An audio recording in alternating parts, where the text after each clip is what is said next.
కేంద్ర ఆర్థిక శాఖ మంత్రి నిర్మలా సీతారామన్ కేంద్ర బడ్జెట్ 2026-27ను ప్రకటించారు. పార్లమెంట్లో కేంద్ర బడ్జెట్ను ప్రవేశపెడుతూ ఆర్థిక మంత్రి ఒక ముఖ్యమైన విషయాన్ని స్పష్టంగా చెప్పారు.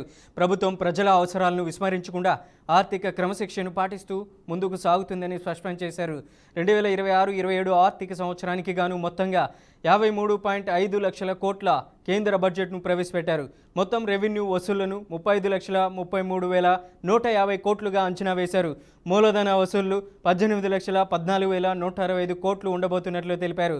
పన్ను వసూళ్లు 28,66,922 కోట్లు, పన్నేతర వసూళ్లు 6,66,228 కోట్లుగా అంచనా వేశారు. మొత్తం ఆదాయం 53,47,315 కోట్లుగా అంచనా వేశారు. ప్రస్తుతం దేశంపై ఉన్న అప్పుల పరిస్థితి గురించి ఆర్థిక మంత్రి నిర్మలా సీతారామన్ వివరించారు. జీడీపీలో అప్పుల వాటా క్రమంగా తగ్గుతుందని చెప్పారు. 2025-26 సంవత్సరంలో జీడీపీలో అప్పుల వాటా 56.1% ఉంటే ఇక 2026-27లో అది 55.6% తగ్గుతుందని అంచనా వేశారు. అప్పుల భారం తగ్గితే ప్రభుత్వం చెల్లించాల్సిన వడ్డీ కూడా క్రమంగా తగ్గుతుంది. అలా మిగిలే డబ్బును వ్యవసాయం, మౌలిక వసతులు, పేదల సంక్షేమం వంటి కీలక రంగాలపై ఖర్చు చేయవచ్చని తెలిపారు. బడ్జెట్లో మరో ముఖ్యమైన అంశం ద్రవ్యలోటు. ఇది ప్రభుత్వం సంపాదనకు ఖర్చులకు మధ్య ఉన్న తేడాను చూపిస్తుంది. గతంలో ఇచ్చిన హామీ ప్రకారం ఈ లోటును క్రమంగా తగ్గిస్తున్నామని ఆర్థిక మంత్రి నిర్మలా సీతారామన్ చెప్పుకొచ్చారు.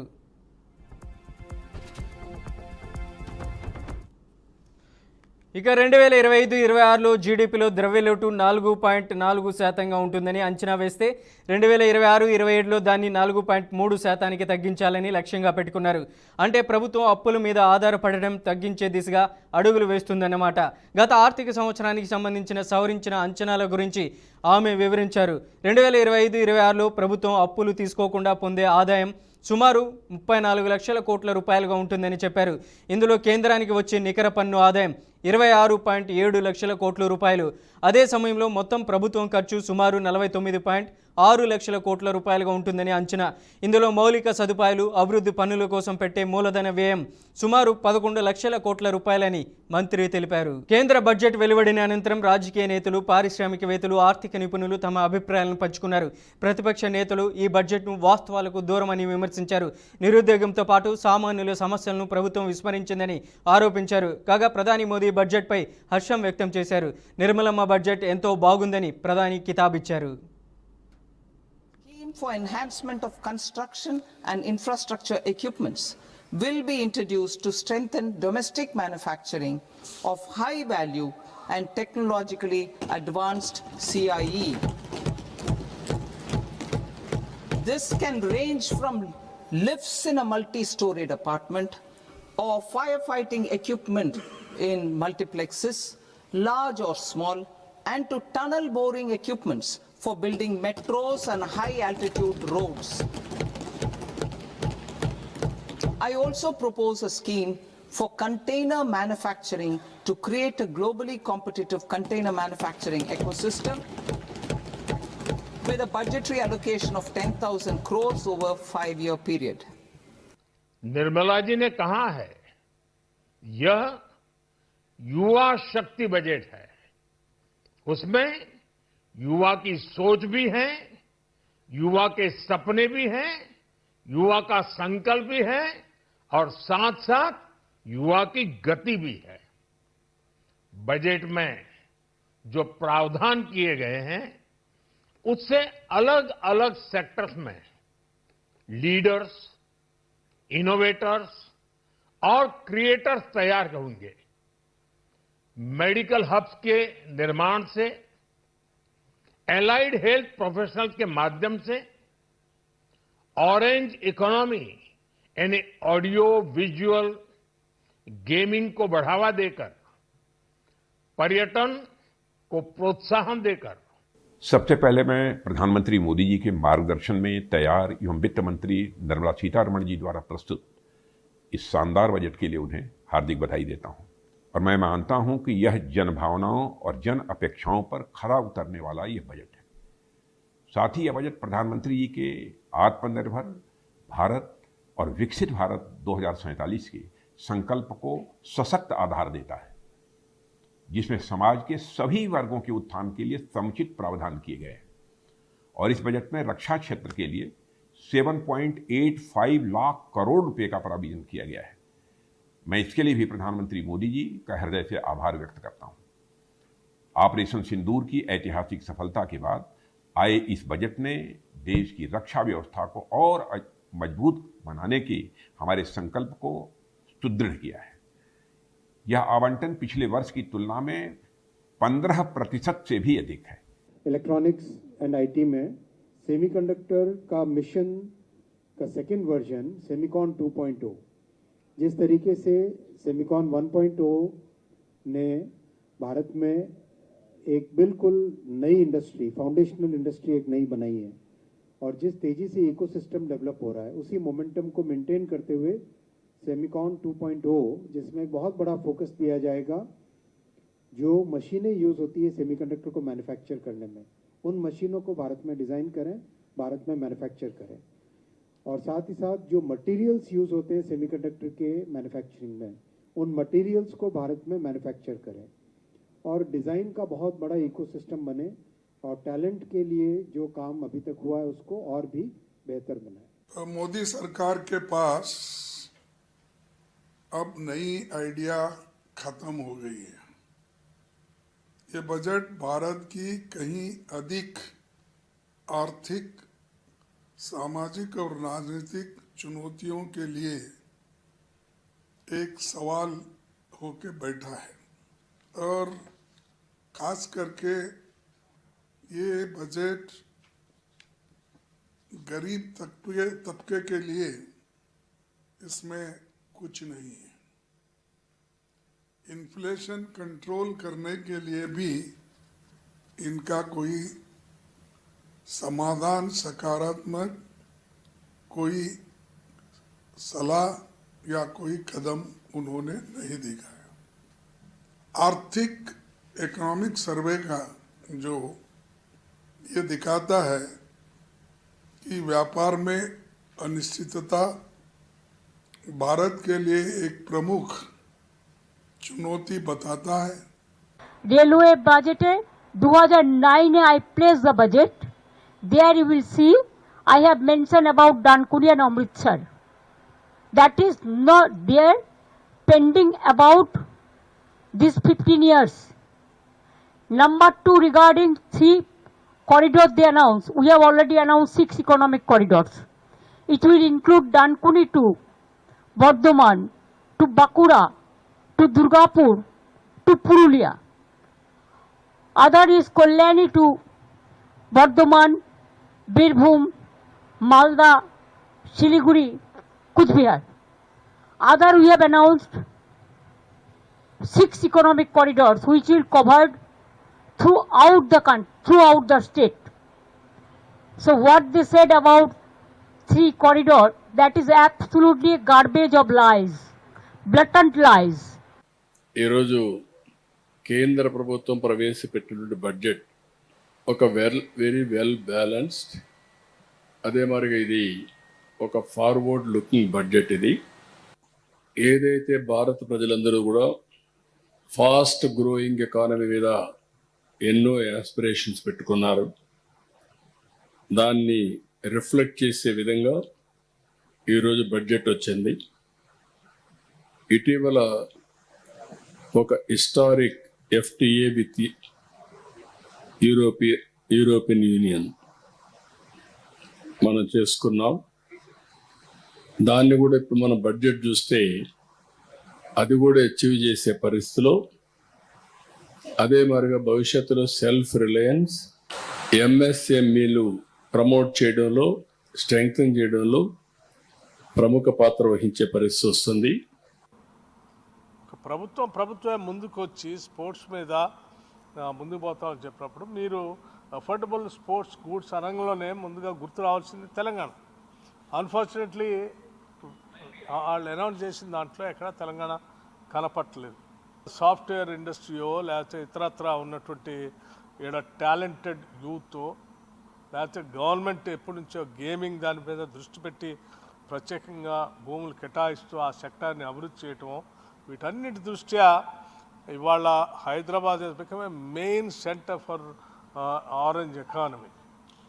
అటువంటి ఆరెంజ్ ఎకానమీలో కూడా మీరు హైదరాబాద్ దృష్టి పెట్టకుండా ఎక్కడో బాంబేకో లేకపోతే ఇతర ప్రాంతాలు తీసుకొని పోయి ఈరోజు ప్రయత్నం చేస్తూ ఉంటే తెలంగాణ ఏం తప్పు చేసిందని మీరు తెలంగాణ మీద ఇంత ఈ రకంగా న్యాయం చేయకుండా ఆలోచన చేశారో నాకు మాత్రం చాలా బాధగా. చిత్తూరు జిల్లా కుప్పంలో సీఎం చంద్రబాబు పర్యటించారు. ఈ సందర్భంగా పలు అంశాలపై మాట్లాడారు సీఎం. తిరుమల శ్రీ వెంకటేశ్వర స్వామితో పెట్టుకుంటే ఈ జన్మలో అనుభవిస్తారని ముఖ్యమంత్రి చంద్రబాబు అన్నారు. కుప్పంకు చెందిన ఓ విద్యార్థి ఏఐ టూల్తో హెల్త్ చెకప్ చేస్తున్నారని మెచ్చుకున్నారు.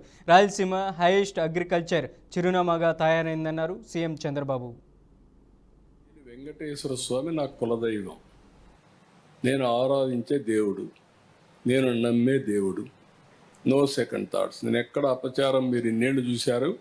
ఇప్పుడు కూడా నేను మహాద్వారం ద్వారా పోను, ఎప్పుడు కూడా ఇక్కడనే వస్తా. వైకుంఠ ద్వారం ఎప్పుడు నేను వాడను. ఎందుకు వాడనంటే నా నమ్మకం అది. ముఖ్యమంత్రిగా ఉన్నా, ప్రతిపక్షంలో ఉన్నా, నాకు ఎలిజిబిలిటీ ఉన్నా, నేను సామాన్య భక్తుడిగానే అక్కడికి వెళ్తాను. సామాన్య భక్తుడిగానే ఆయనకు సేవలు అందిస్తున్నా. నేను అలాంటి కార్యక్రమాల్లో నేనుంటే వీళ్ళకు నమ్మకం లేకపోతే వదిలేయచ్చు. కానీ అపచారం చేసి మహాపాపం చేసి మహాపాపాన్ని కూడా కప్పిపుచ్చుకోవడానికి తిరిగి దాడి చేయడం ఏమన్నా నాకైతే అర్థం కాదు. తిరిగి నా క్యారెక్టర్ అసాసినేషన్ ఆ పరిస్థితికి వచ్చేసారు వీళ్ళు. ఇది కరెక్ట్ కాదు. ఏదైనా సరే నేను ఎందుకంటే వెంకటేశ్వర స్వామిని వీళ్ళు బజార్కి ఏడవాలనుకున్నారు, నాకు ఏడవాలని లేదు. ఆయన పవిత్రత నేను నమ్మేది కలియుగ దేవుడు వెంకటేశ్వర స్వామి. అప్పుడు నేను చూశాను ఇక్కడ కుప్పంలో 7వ తరగతి చదివే ఒక అబ్బాయి ఒక ఏఐ టూల్ ఉపయోగించి మీరు పోయి నిలబడుకుంటే మీ ఫేషియల్ రికగ్నిషన్ తీసుకొని మీ బీపీ ఎంత ఉంది, షుగర్ ఎంత ఉంది, హార్ట్ బీట్ ఎంత ఉంది, మొత్తం వేరియస్ పారామీటర్స్ రీడ్ చేసేస్తున్నాడు. నీ హార్ట్ కండిషన్ ఏంటి, హార్ట్ హెల్త్ ఏంటి, అవన్నీ రీడ్ చేసే పరిస్థితికి 7వ తరగతి చదువుకొని కుర్రాడు. మన పిల్లల్ని కానీ మనం ఎంకరేజ్ చేస్తే రేపు రాబోయే రోజుల్లో ఆల్గరిథమ్స్ రాయడం అనేది వీళ్లకు చాలా ఈజీ అయిపోతా ఉంది. ఇప్పుడు మనం చాలా ఎక్విప్మెంట్ తయారు చేస్తున్నాం. అవన్నింటికి రీప్లేస్మెంట్ ఏఐగా తయారయ్యే పరిస్థితి వచ్చింది. అందుకే నేను ఒక పిలిపిచ్చాను, రాష్ట్రం మొత్తం ఏఐ వాడండి, లేకపోతే ఏఐ యూజ్ కేసెస్ ప్రిపేర్ చేయండి. దానికి శాండ్ బాక్స్ కూడా పెట్టి పెద్ద ఎత్తున ముందుకు పోతున్నాం. దీంట్లో డేటా సెంటర్స్ పెద్ద ఎత్తున ఉపయోగపడతాయి. నేను ఏదైతే హార్టికల్చర్ హబ్ రాయలసీమను తయారు చేయడానికి నెక్స్ట్ లెవెల్కి తీసుకుపోవడానికి ఇప్పుడు ఒక లెవెల్లో ఉన్నాం. హైయెస్ట్ హార్టికల్చర్ దానికి చిరునామాగా రాయలసీమ తయారైంది. Not Maharashtra, not UP. We're number 1 in fruits and vegetables. I want to take to next level world the best cluster. ప్రపంచంలో ఎక్కడా లేని క్లస్టర్ ఉంది. ఈరోజు డిపి వరల్డ్ ఉంది. డిపి వరల్డ్ వాళ్ళు ఏం చేస్తారంటే ప్రపంచానికి సరఫరా చేయడానికి ఒక క్లస్టర్ అప్రోచ్ తీసుకొని ఒక 20 కంపెనీస్ వస్తారు. Manufacturing, processing, procurement, packing, everything. అలాంటి క్లస్టర్ కూడా వర్కౌట్ చేస్తున్నాం. మొన్న కూడా మినిస్టర్తో మాట్లాడారు, పాజిటివ్గా ఉన్నారు. అది వస్తే అలాంటివి కొన్ని మెగా గ్రూప్స్ కూడా, రిలయన్స్ లేకపోతే లూలు, ఇలాంటి గ్రూపులు కూడా రావాలి. అప్పుడే ఈజీ అవుతుంది. We're working. ఫోన్ ట్యాపింగ్ కేసులో బీఆర్ఎస్ అధినేత మాజీ సీఎం కేసీఆర్ను సిట్ విచారించింది. హైదరాబాద్లోని నందినగర్లో ఉన్న నివాసంలో 2వ అంతస్తులోని ఓ గదిలో సిట్ విచారణ కొనసాగింది. దాదాపు 4 గంటల పాటు ఈ సిట్ అధికారులు కేసీఆర్ను విచారించారు. ఫోన్ ట్యాపింగ్ కేసులో ఇప్పటి వరకు సిట్ అధికారులు సేకరించిన ఆధారాలను కేసీఆర్ ముందు ఉంచి విచారించినట్లు తెలుస్తుంది. ఇప్పటి వరకు విచారణ చేసిన వారి స్టేట్మెంట్ల ఆధారంగా కేసీఆర్ను సిట్ అధికారులు విచారించారు. ఫోన్ ట్యాపింగ్ వెనుక ఉన్న ఆ పెద్దాయన మీరేనా అని సిట్ అధికారులు కేసీఆర్ను ప్రశ్నించినట్లు సమాచారం.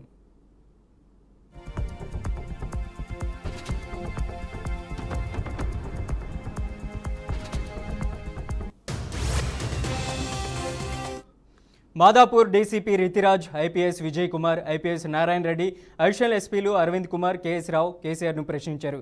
ఆయన చెప్పిన విషయాలన్నింటినీ సిట్ అధికారులు రికార్డు చేసుకున్నారు. గత వారంలో హరీష్ రావు, ఆ తర్వాత కేటీఆర్ను కూడా సిట్ విచారించింది. ఈ క్రమంలో నెక్స్ట్ సిట్ నోటీసులు ఎవరికి ఇవ్వనుందోనని ఆసక్తి నెలకొంది. విచారణ అనంతరం కేసీఆర్ నందినగర్ నుంచి ఎర్రవల్లి ఫామ్ హౌస్కు వెళ్లారు. కేసీఆర్ విచారణపై మాజీ మంత్రులు హరీష్ రావు, కేటీఆర్ ఆగ్రహం వ్యక్తం చేశారు. రాజకీయ కక్షతోనే కేసీఆర్ను వేధిస్తున్నారని మండిపడ్డారు.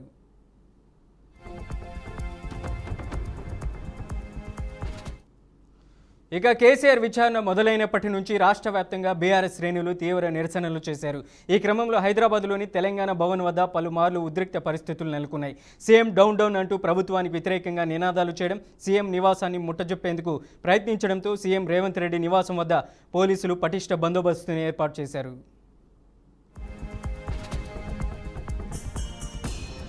కేసీఆర్ ఫోన్ ట్యాపింగ్ విచారణకు తెలంగాణ నేతలు తీవ్ర స్థాయిలో స్పందించారు. ఏ తప్పు చేయకపోతే కేసీఆర్ విచారణ ఎదుర్కొనేందుకు ఎందుకు భయం అంటూ విమర్శలు చేస్తున్నారు. ఇక బీఆర్ఎస్ నేతలు మాట్లాడుతూ ఇది ముమ్మాటికి రాజకీయ కక్ష అని ఆగ్రహం వ్యక్తం చేస్తున్నారు. ముఖ్యమంత్రిగా చేశాను కాబట్టి నాకు ఎగ్జామ్షన్ ఇవ్వాలని అడుగుతా ఉన్నాడు కేసీఆర్ గారు. మీరు తెలుసుకోవాల్సిన గతంలో మీకన్నా గొప్ప రాజకీయ చరిత్ర కలిగినటువంటి ముఖ్యమంత్రిగా ఉన్నటువంటి శిబు సోరెన్ కానీ, మాయావతి కానీ, జయలలిత గారు కానీ, లల్లూ ప్రసాద్ యాదవ్ కానీ, పక్క రాష్ట్రం యడియూరప్ప కానీ తప్పు చేస్తే జైలుకు పోయినారు, శిక్ష అనుభవించినారు. ఇది చరిత్ర చెప్తుంది. మీరు అతిథులు కారు.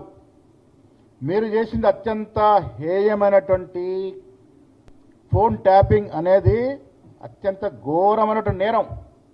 మీరు మీ హయాంలో యథేచ్ఛగా ఫోన్ ట్యాపింగ్ పాల్పడినారు. వీళ్ళ దాన్ని అధికారులను నెట్టేసే ప్రయత్నం చేస్తూ ఉన్నారు. ఇది తెలంగాణ ప్రజలు ఒప్పరు కాక ఒప్పరు. మీ ప్రమేయం లేనిది, మీ ఆజ్ఞ, మీ ఆదేశం లేనిది ఆనాడు ఫోన్ ట్యాపింగ్ జరగలేదు. ఈరోజు కేసీఆర్ గారికి ఫోన్ ట్యాపింగ్ చేసినందుకు సిట్టు నోటీసులు ఇస్తే ఇది తెలంగాణకే ఆత్మగౌరవం దెబ్బ, తెలంగాణకు జాతి పిత అని చెప్పి రాష్ట్ర వ్యాప్తంగా ప్రజలను తప్పుతో పట్టించేటువంటి ప్రయత్నం చేస్తారు. ఎందుకంటే ఈరోజు తెలంగాణ ప్రజలు అర్థం చేసుకోవాల్సిన విషయం ఉంది. ఈ పింకీలు ఈరోజు లబో దిబోమని మొత్తుకోవడానికి కారణాలు ఏంటంటే, ముఖ్యమంత్రి హోదాలో ఉన్నటువంటి కేసీఆర్ అనుమతి లేకుండానే ఇజ్రాయెల్ నుంచి ఫోన్ ట్యాపింగ్ చేయడానికి పరికరాలు తీసుకురాగలుగుతారా? ఫోన్ ట్యాపింగ్ చేసి ఉండకపోతే డిసెంబర్ 4వ తారీఖు నాడు స్పెషల్ ఇంటెలిజెన్స్ బ్రాంచ్లో కెమెరాలన్నీ బంద్ చేసి, అక్కడ ఉన్నటువంటి సీసీటీవీ కెమెరాలన్నీ, ఈ ఫోన్ ట్యాపింగ్ పరికరాలు ఫైళ్లను ధ్వంసం చేసి మూసీ నదిలో వికారాబాద్ అడవిలో పడేసి రావాల్సినటువంటి దరిద్రం ఏమొచ్చిందని అడుగుతున్నా. టెలిఫోన్ ట్యాపింగ్ కేసులో సిట్ అధికారులు కేసీఆర్ గారిని పిలిస్తే బీఆర్ఎస్ నాయకులు తెగగించుకుంటున్నారు. ఎందుకు పిలవకూడదు సిట్ అధికారులు కేసీఆర్ గారిని అడుగుతా ఉన్నా. కేసీఆర్ గారి దైవ సంభూతుడా, మానవ అతీతుడా, మహాత్ముడా?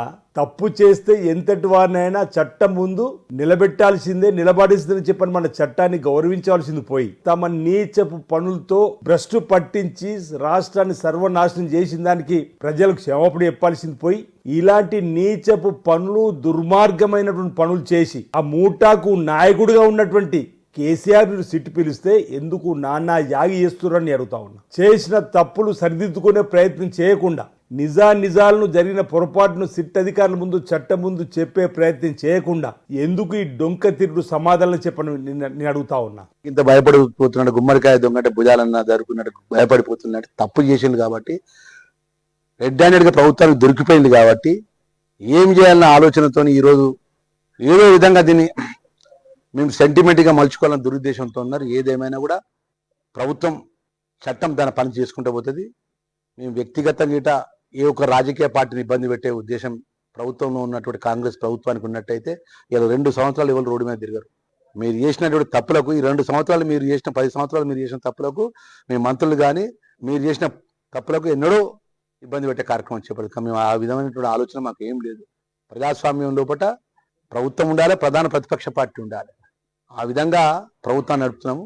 ఇలా మాజీ ముఖ్యమంత్రి కేసీఆర్ గారు కానీ, కేటీఆర్ అని హరీష్ రావు చెప్తున్నాము, నాయన నువ్వు చేసినట్టు పాపాలకు ఏదైతే మీకు ఎంక్వైరీలు వస్తున్నాయో సెట్ కానీ రేపొద్దున మళ్ళీ సిబిఐ టేకప్ చేసి కాళేశ్వరం మీద దాని మీద నోటీసులు పంపించి దానికి జవాబులు చెప్పని చెప్పుకుంటా ప్రజలు చేసిన ప్రజలకు అడ్డం పెట్టుకుని చేసిన దోపిడీకి రేపు తెలంగాణ ప్రజలకు మీరు జవాబు చెప్పండి. తెలంగాణ ప్రజల దృష్టి మరల్చనీకే, తెలంగాణలో బీఆర్ఎస్ పార్టీ గొంతు నొక్కడానికి ఈరోజు మరి కాంగ్రెస్ ప్రభుత్వం ఈ సిట్టు పేరు మీద ట్యాపింగ్ పేరు మీద అక్రమ కేసు పెట్టి ఈరోజు కేసీఆర్ గారిని, కేసీఆర్ గారి కుటుంబాన్ని వేధిస్తున్నారు. ఇది ముమ్మాటికి వాస్తవం. ఇవాళ కాంగ్రెస్ నాయకులు, ఇవాళ మంత్రులు వీళ్ళందరూ మాట్లాడుతున్నారు. అదేవిధంగా బీజేపీ నాయకులు, మంత్రులు మాట్లాడుతున్నారు. నేను అడుగుతున్నా, మీకు ఏ మాత్రం అర్హత లేదు, దీని మీద మాట్లాడే అర్హత లేదు. మీరు తెలంగాణను దోపిడీ చేస్తున్నారు. ఇవాళ మీరు జైల్లో ఉండాల్సిన వాళ్ళు ఇవాళ బయట ఉన్నారు. ఇవాళ మీ రేవంత్ రెడ్డి ఇవాళ ముఖ్యమంత్రి అంటే అది కేసీఆర్ భిక్ష అని చెప్పి గుర్తుపెట్టుకోవాల్సిన అవసరం ఇవాళ కాంగ్రెస్ నాయకులు, గాంధీ భవన్లో కూర్చొని మాట్లాడుతున్న కాంగ్రెస్ నాయకులకు తెలవాల్సిన అవసరం ఉన్నది. కేసీఆర్ గారికి 2 సంవత్సరాల కింద రిజిస్టర్ అయిన కేసుని ఇప్పుడు నోటీస్ ఇవ్వడం, సిట్టేసి ఇప్పుడు విచారణ చేయడం అనేది చాలా బాధాకరం. 14 సంవత్సరాలు ఉద్యమం చేసి ఎన్నో అవమానాలు ఎదుర్కొని అన్ని పార్టీలను ఒకతాటి మీద తీసుకొచ్చి తెలంగాణ రాష్ట్రాన్ని సాధించిన నాయకుడు కేసీఆర్ గారు. 10 సంవత్సరాలు తొలి ముఖ్యమంత్రిగా రాష్ట్రానికి 10 సంవత్సరాలు రాష్ట్రాన్ని అన్ని రంగాలలో ముందుకు నడిపించి దేశంలోనే తెలంగాణ మోడల్ అనేటట్టు పాలన చేసి తెలంగాణ అభివృద్ధిని మొదటి స్థానంలో నిలిపిన వ్యక్తి కేసీఆర్ గారు.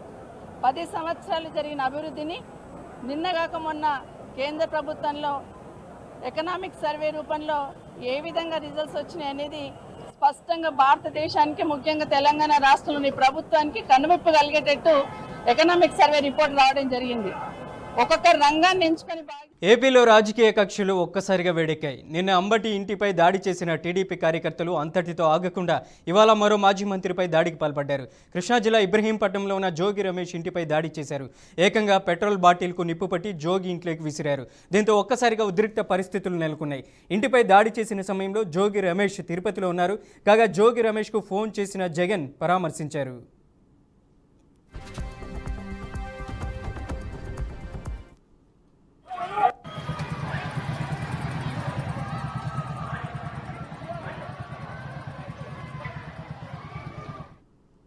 ఇక తనను, తన కుటుంబాన్ని ఏం చేయాలనుకుంటున్నారో సీఎం చంద్రబాబు, మంత్రి నారా లోకేష్ చెప్పాలని మాజీ మంత్రి జోగి రమేష్ డిమాండ్ చేశారు. విజయవాడ ఇబ్రహీంపట్నంలో తన ఇంటిపై జరిగిన దాడిపై ఆయన స్పందించారు. తన నివాసంపై పెట్రోల్ బాంబులతో తెగబడ్డారని మాజీ మంత్రి జోగి రమేష్ మండిపడ్డారు. తన ఇంటిపై దాడి చేసింది టీడీపీ వాళ్లేనని వ్యాఖ్యానించారు.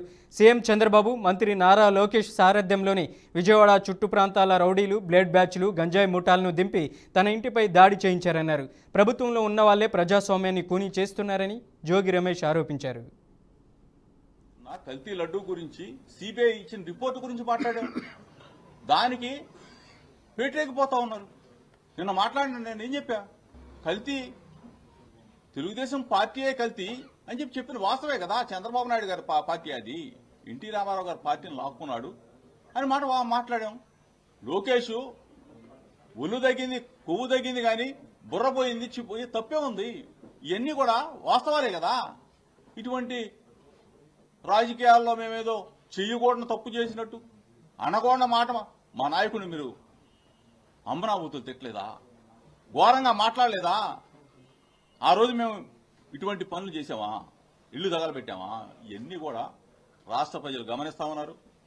దయచేసి మీ ద్వారా చంద్రబాబు నాయుడికి, లోకేష్కి చెప్తా ఉన్నాం, ఇటువంటి రాక్షసానందం మానుకోండి.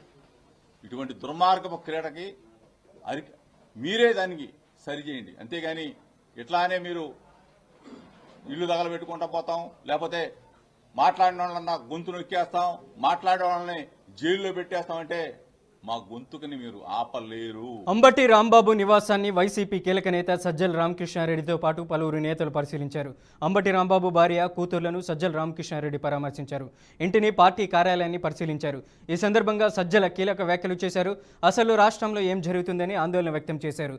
ప్రజలు అధికారం ఇచ్చింది ఎందుకని, ప్రశ్నించే గొంతులను వేధించడానికని సజ్జల ప్రశ్నించారు.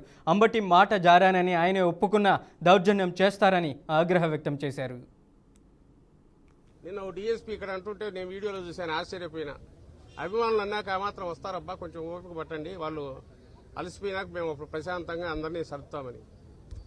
అసలు ఏమవుతున్నారో తెలియట్లా. అంటే ఇప్పుడు ఒకవేళ 2 పొలిటికల్ పార్టీలుగా మేమేదైనా తప్పు చేసినా, వాళ్ళు తప్పు చేసినా, మధ్యలో ఉండాల్సిన అధికార వ్యవస్థను, పోలీసు వ్యవస్థను వాళ్ళు తీసుకోవాల్సిన చర్యలు వాళ్ళు తీసుకోవచ్చు. నిన్న ఈవెన్ రాంబాబు గారు ఏదన్నా అనుకోనిది అన్నారని ఇంకోటి అన్నా కూడా ఆయనను వచ్చేసి ఆయనకు నోటీస్ ఇవ్వడము, ఇంకోటి చేయడము, పోలీసులు పిలిచి మాట్లాడడము, వాళ్ళు వచ్చి మనం ఏదైనా చేసిండొచ్చు, ఏది కాదంట చట్ట ప్రకారం. కానీ ఇక్కడ నిన్న జరిగింది, చట్టం గూండాలను ప్రొటెక్ట్ చేసింది, చట్టం అరాచక శక్తులను ప్రొటెక్ట్ చేసింది. చట్టాన్ని కాపాడాల్సిన పోలీసులు మౌన ప్రేక్షకుల్లాగా వచ్చి నిలబడినారు 5 గంటల పాటు. మొత్తం వాళ్ళ సమక్షంలో. చిన్న ప్రశ్న వేస్తా, దీన్ని అన్నందుకు ఎవడో రియాక్ట్ కావచ్చు. మాకు ఆ మాత్రం బలం లేదా? రావాలనుకుంటే రారా జనం? కదిలిరమ్మంటే రారా? ఏం వాతావరణం కోరుకుంటున్నారు? లేదు, ఇంకొక ప్రశ్న వేస్తా, పొరపాటున ఆ వచ్చి తాగి రకరకాలుగా ఇచ్చేస్తున్న వాళ్ళు సీసాలు, పెట్రోల్ సీసాలు లోపలేస్తున్నారు, తగలబెడుతున్నారు. అక్కడ మా ఈస్ట్ ఇన్ఛార్జ్ మహిళ కూడా అక్కడ ఉన్నారు, ఫాతిమా. ధైర్యంగా ఆమె 5 గంటలు అట్లే ఉన్నారు. నాయకులు వేరే వాళ్ళు ఉన్నారు, అంబటి రాంబాబు గారు ఉన్నారు, సీనియర్ నాయకుడు. ఎవడన్నా పొరపాటున కిటికీల్లోంచి తగిలి ఎవరికన్నా ప్రాణాపాయం జరిగితే చంపడానికి వచ్చినారని అర్థమవుతోంది. పోలీసులు మౌన ప్రేక్షకులుగా ఎట్లా ఉండగలిగారు నాకు అర్థం కావట్లా. నిన్న డీఎస్పీ ఇక్కడ అంటుంటే నేను వీడియోలో చూశాను. టీటీడీ ప్రస్తుత ఈవో అనిల్ కుమార్ సింఘాల్ బదిలీ అయ్యారు. నూతన ఈవోగా ముద్దాడ రవిచంద్రకు టీటీడీ ఈవోగా అదనపు బాధ్యతలు అప్పగిస్తూ రాష్ట్ర ప్రభుత్వం కీలక ఉత్తర్వులు జారీ చేసింది. రవిచంద్ర ప్రస్తుతం సీఎం కార్యాలయం ముఖ్య కార్యదర్శిగా ఉన్నారు. జీఏడీలో రిపోర్ట్ చేయాలని అనిల్ కుమార్ సింఘాల్కు ఆదేశాలు జారీ అయ్యాయి. 1993 ఐఏఎస్ బ్యాచ్కు చెందిన సింఘాల్ గతంలో 2017 మే 6 నుంచి 2020 అక్టోబర్ 4 వరకు టీటీడీ ఈవోగా పనిచేశారు. కేంద్ర సర్వీసులో ఉన్న ఆయనకు టీటీడీ ఈవోగా రెండోసారి అవకాశం లభించింది. గతేడాది సెప్టెంబర్లో ఆయన ఈవోగా రెండోసారి బాధ్యతలు చేపట్టారు.